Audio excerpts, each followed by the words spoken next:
Kita akan langsung saja kembali melanjutkan perbincangan. Tadi saya sempat hentikan atau potong interupsi apa yang dinyatakan oleh Mas Yudi. Bahwa memang pencegahan saja, pencegahan murni tidak efektif. Karena harus ada penindakan yang masuk juga di sana. Silakan dilanjutkan.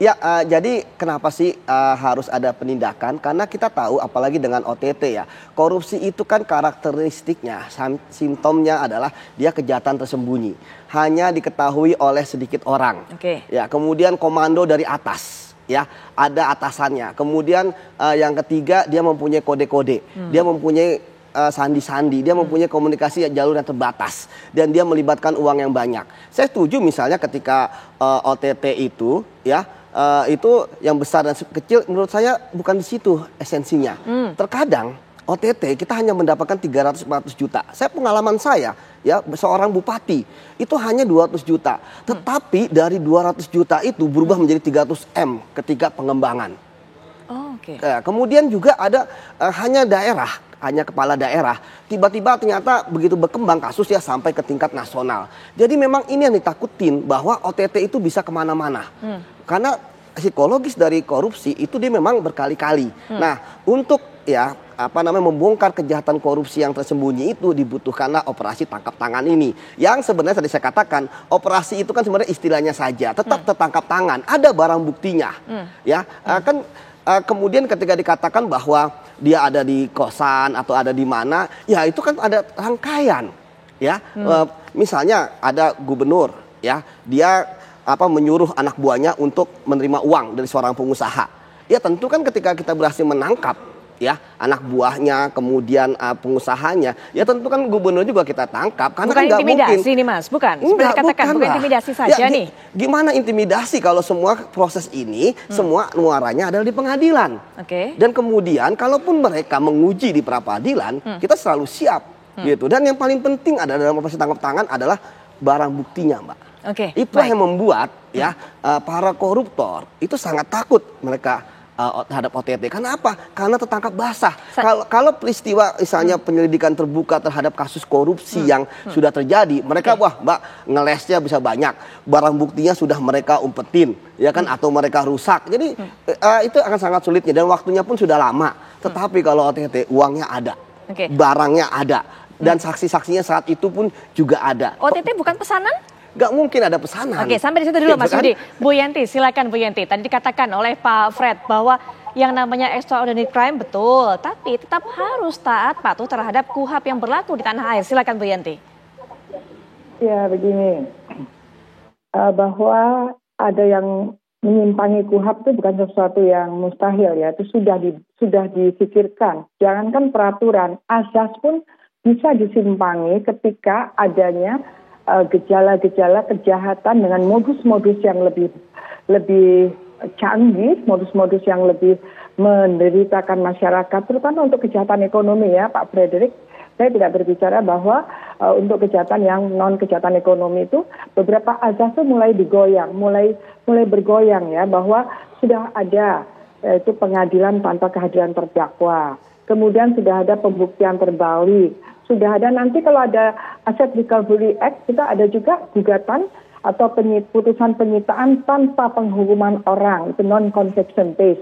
Itu difikirkan oleh UNCAC, difikirkan oleh dunia, bagaimanapun juga PBB itu mempunyai satu komisioner anti korupsi, komisioner anti kejahatan ekonomi, itu yang memikirkan kemaslahatan kehidupan berbangsa di negara-negara ini terhadap kejahatan-kejahatan yang ini kan sudah disebutkan, korupsi itu adalah kejahatan yang kalau ada kekuasaan, powernya lebih, maka corruptionnya juga akan lebih. Artinya memang kejahatan ini luar biasa kalau terjadinya itu tidak ada efek kejut tertentu. Ini adalah strategi. Kalau pelaku-pelaku itu menggunakan apapun yang akan dilakukan kita sebut sebagai modus, nah ini adalah strategi pengungkapan, pengungkapan. Tadi Mas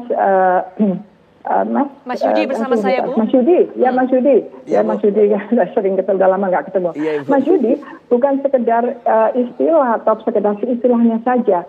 Di Amerika disebutkan bahkan Sting Operation Act, ada undang-undang operasi penjebakan, pasalnya ada, artikelnya disebutkan operation, gitu ya. Artinya penjebakan, bahkan penjebakan itu lebih parah daripada ini, yaitu bagaimana seseorang seperti undercover by penegak hukum negara mencoba untuk orang itu mau nggak melakukan kejahatan karena sudah disinyalir karena penyelidikan yang lama gitu ya. Kan KPK juga harus mempunyai target penyelidikan, harus mempunyai ruang penyelidikan yang lama, tidak harus menunggu laporan. KPK penyidik itu juga bisa menetapkan sebagai tersangka tanpa ada laporan, yaitu bahwa dia menemukan sendiri. Nah, dalam rangka ini, tolong dibedakan juga dengan tahapan pencegahan. Tadi dikatakan Mas Yudi, pencegahan dan pemberantasan satu paket di dalam pemberantasan korupsi, dan itu sudah ada, dan ini bukan dalam taraf pencegahan, ini memang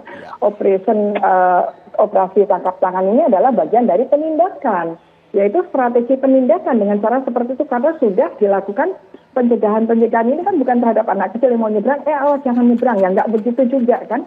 Jadi ya nggak bisa kita mengawasi terus sampai dengan makanya kita ada penyadapan yang tidak ada kalanya, apalagi di dalam TPPU tidak penyitaan aja minta penyitaan, dan ini tidak ada izin pengadilan, artinya berkembang strategi bagaimana upaya untuk mencegah, menjerahkan.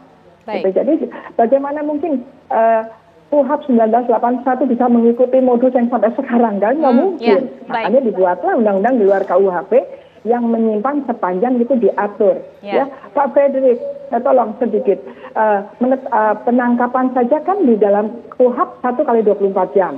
Undang-undang terorisme 7x24 jam, undang-undang narkotika 3x24 jam. Jadi sudah kita udah lama melakukan ini gitu. Ya, demikian Mbak Putri. Baik, Ibu terima kasih atas penjelasannya yang luar biasa. Nanti ini akan ditanggapi juga oleh Pak Frederick. Ibu terima kasih sudah berkenan bergabung dalam perbincangan ini, dan nanti kita hanya di segmen berikutnya minta tanggapan juga dari Pak Frederick kemudian juga Mas Yudi. Sekali lagi Ibu Yanti terima kasih sudah bergabung dalam perbincangan kami.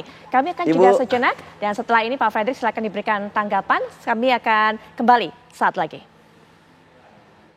Pemirsa, kita lihat operasi tangkap tangan yang pernah dilakukan oleh KPK 11 Januari 2024, Bupati Labuhan Batu, Erik Atrada Ritonga, yaitu kasus suap proyek pengadaan barang dan jasa diduga menerima hasil suap hingga 1,7 miliar rupiah. Ini adalah di awal tahun ini.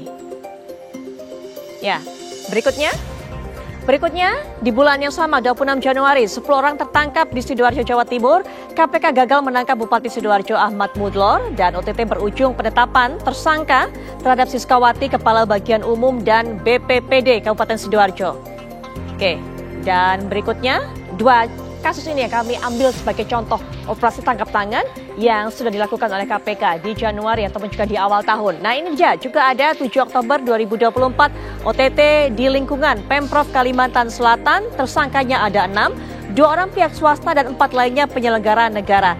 Uangnya yang disita oleh KPK sampai 10 miliar rupiah. Baik, langsung saja saya berikan kesempatan kepada Pak Frederick untuk bisa menanggapi. Jangankan KUHP-nya Pak, kalau kata Bu Yenti, asasnya pun juga bisa disimpangi, terutama dalam masalah kejahatan ekonomi. Apalagi kalau kita lihat seiring dengan waktu semuanya berubah, memang butuh pembaharuan untuk menyesuaikan dengan jenis kejahatan yang terjadi di zaman sekarang. Pak Frederick silakan. Ya, kalau saya sangat tidak sependapat ya. Kalau dengan adanya kejahatan luar biasa atau perkembangan zaman, kemudian nekat undang-undang ditabrak, berarti kan kita bukan negara hukum ya. Kita jangan menciptakan hukum di luar hukum yang berlaku. Kita ini Eropa kontinental, berdasarkan hukum positif, berdasarkan undang-undang yang jadi. Jadi kalau misalkan, seperti tadi Bu Yenti bilang, ada yang dari narkoba, penahanannya, ada teroris bisa 7x24 jam. Bikin aja peraturan mau tidak tahan seumur hidup pun, saya sangat dukung, saya tidak keberatan, asal namanya hukum acaranya itu betul-betul harus direvisi, diperbaiki. Jangan sampai nanti adik-adik kelas yang sekarang belajar hukum itu jadi rincu, jadi bingung kan. Hukum itu yang diikutin yang mana? Ada yang katakan hakim boleh menciptakan undang-undang, meniadakan daripada DPR. Itu kan aneh. Silakan aja kalau ada suatu usulan perbaikan undang-undang, silakan lakukan. Tapi tidak semata-mata dalam hal ini mengatakan undang-undang itu boleh ditabrak. Ya, saya sangat tidak sependapat kan. Yang namanya korupsi itu adalah extraordinary crime itu kan hanya Indonesia. Malaysia itu menganggap memang suatu kejahatan berat. Tapi yang terang-terangan mengatakan bahwa korupsi itu extraordinary crime kan hanya Indonesia. Bahwa korupsi itu kan terjadi di seluruh dunia, bukan hanya Indonesia ya. Jadi dalam hal ini yang menurut saya yang seperti pencegahan dengan pada penindakan itu memang bersamaan, betul. Tetapi kan sekarang kan pemerintah menginginkan pencegahan itu diutamakan. Seperti contoh, kita memberikan pendidikan pada generasi-generasi anak-anak TK, SD, SMP. Kalau orang tuanya itu korupsi atau menggunakan uang yang tidak benar, yang haram, itu anaknya itu malu. Tidak ingin lagi kalau perlu minta perlindungan pemerintah bahwa saya tidak mau bersama dengan orang tua saya. Seperti di Singapura kan didiknya begitu keras kan. Dari kecil sudah dididik tahu bahwa kalau menggunakan uang haram itu malu. Kalau di sini kan enggak, anak-anak itu banyak yang ini, Pak, si sebelah ini kok bisa beli mobil baru kok kita mobilnya bobrok atau kita pakai motor. Itu kan akibatnya memaksa secara tidak langsung orang tua untuk korupsi. Pencegahan itu hanya bukan semata-mata itu ditulis bahwa di sini bersih, di sini seperti Pak Yudi tadi bilang di sini tetap korupsi. Nah, korupsi memang ada di mana-mana, Pak. Selama dunia belum kiamat ya korupsi pasti ada, Pak. Tapi bagaimana kita mencegah supaya itu menjadi minimum? Coba tunjukkan saya di dunia mana yang nggak ada korupsi. Amerika, Eropa, semua banyak. Bohong itu kalau bilang nggak ada. Selama dunia itu belum kiamat tidak mungkin bisa menghapus korupsi. Tetapi kita bisa meminimais. Itu saya sangat setuju. Tetapi janganlah dalam hal ini itu ditabrak. Seperti contoh kan, kalau memang ketangkep tangan yang beri dan yang terima itu dua-duanya ketangkep tangan, itu sangat layak dan saya sangat setuju untuk ditangkap. Tetapi kalau hanya datang ke rumahnya, loh ini kok ada duit 20 juta ini kamu korupsi. Lah kalau orang kan bisa aja nimbang uang di rumah, apa dia itu salah? Ya buktikan dulu dong 20 juta dari mana. Jadi itu kan menjadi momok ya. Jadi orang-orang itu jadi ketakutan. Rekan-rekan kami itu kalau bicara, kalau kita mau ngajukan praper, selalu aduh aku nggak berani, aku pasti di OTT. Nah, semua udah ketakutan. Itu kan akhirnya hukum kita kan bingung kan. Kekuasaan atau hukum yang jalan di Indonesia. Oke, kita tahu konsekuensinya di lapangan menurut pandangan ataupun juga cerita, pengalaman juga dari Pak Frederick. Terima kasih Pak Frederick sudah berbagi pandangan dan juga cerita tadi. Terima kasih sudah ikut berbincang dalam Apa Kabar Indonesia Malam. Selamat malam Pak Frederick. Terakhir Mas Yudi penutup, termasuk juga tadi mungkin bisa diberikan pandangan apa disampaikan oleh Pak Frederick. Bikin orang ketakutan, sama intinya seperti yang tadi bahwa ini menjadi alat canggih untuk mengintimidasi, mengancam. Mas Yudi. Kalau menurut saya, kalau bersih kenapa risih? Kalau nggak korupsi, kenapa takut, gitu kan? Karena dari pengalaman saya ketika melakukan OTT, nggak ada tuh OTT, ada uang megang 300 juta langsung kita tangkap gitu kan, tanpa tahu musababnya. Yang disampaikan Pak Freddy tadi tidak mungkin terjadi? Tidak mungkin terjadi, ada orang punya 30 juta. Uang kan bukan benda haram gitu kan, atau benda yang terlarang gitu ya. Tetapi uang itu tentu bagaimana bisa ada di dia, itu yang kita tahu. Bahwa misalnya dia ada uang 500 juta atau 1 M, kita ketahui itu terkait dengan suap, terkait dengan proyek jalan. Pasti ada di situ gitu kan. Karena kita bicara mengenai setangkap tangan kan pasti biasanya adalah suap menyuap ya. Bahwa di situ ada kewenangannya ya. Kemudian dia melakukan kesalahan. Itu yang pertama. Kemudian kedua, dia tertarik juga bahwa KPK itu kan bukan KUHAP murni yang harus diikuti oleh mereka. KPK itu lembaga lex spesialis. Mereka aturan hukum acaranya ada di Undang-Undang KPK. Kalau di Undang-Undang KPK nggak ada, baru pakai Undang-Undang Tipikor. Nggak ada pun, baru ke KUHAP. Sudah jelas kok rumusannya. Bahwa memang itulah makanya kenapa KPK disebut sebagai lembaga extraordinary crime. Jadi mereka khusus, nggak harus ada di KUHAP, misalnya kayak menyadap dan merekam pembicaraan. Itu kan adanya di Undang-Undang KPK. Jadi sekali lagi Mbak, bahwa memang apapun yang terjadi dalam kontroversi OTT KPK, tetap OTT adalah jalan terbaik untuk bisa menangkap para koruptor yang melakukan kejahatan korupsi secara tersembunyi. Baik, semoga hal ini juga akan dipertimbangkan secara matang, secara bijak, dipikirkan dalam-dalam oleh 5 pemimpin yang tadi kita sudah sampaikan terpilih sebagai pimpinan KPK 2024 sampai 2029. Pertanyaannya adalah apakah kita bisa yakin, bisa percaya bahwa para pimpinan KPK terpilih ini akan solid dan juga akan komit dalam memberantas korupsi? Hanya waktu yang bisa menjawabnya. Mas Yudi, terima kasih sudah terlibat dalam perbincangan ini. Seperti yang sudah saya sampaikan, semoga ini bisa dipikirkan betul oleh pimpinan KPK yang saat ini sedang menjabat.